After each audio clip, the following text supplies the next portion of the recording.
عمو أنيس كما يحب أن يناديه الناس، يعشق المطبخ بكل زواياه وتفاصيله، حتى حوله إلى جزء لا يتجزأ من حياته اليومية، واختار أن يقدم ما هو مختلف عن مطاعم لبنان الأخرى التي تحتل الوجبات السريعة لائحة أطعمتها.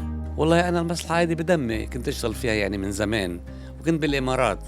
بس لما جيت على بيروت حبيت كمل بهالمصلحة هيدي، وفتحنا هالمحل ونقدم فيه شغلات المفروض إن شاء الله تكون تعجب العالم. يعني يا أخي لقيت إنه المطاعم كلها فاست فود، يعني الواحد أحيانا بيشتهي ياكل أكل كانت أمه تعمل له إياه.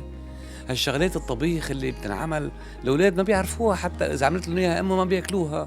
بس حبيت رجع هالشغلات هيدي ونعمل شغلات طيبة ونظيفة وعلى طريقتي، على طريقة أمها كمان، مع طريقتي أنا على طريقة أمي هيدي، ونحن رجعنا جددناها. والله الفئات بدك تقول من 30 وطالع عم بيحبوها أكتر شيء.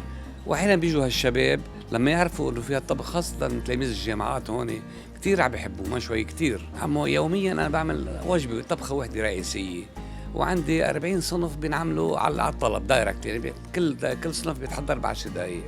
عندي كبة مقلية، متبل باذنجان، وعندي حمص بطحينة، وعندي فول، بيض مع المشتقات تبع بيض بسطرمة، بيض بسجق، يعني شغلاتي 40 صنف. صار عندك بخطوط $8.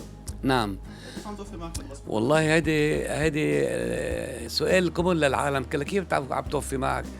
خي ما بدي اربح كتير، ما بدنا نجمع مصاري، بدنا نشتغل بلذة عرفت كيف مني، وانا ساتسفايد ماي سيلف، يعني هيك، يعني خلي حالي انا مرتاح، وزبون يوفر شوي، معلش ما ضروري يفوت يروح ياكل $20 و$30.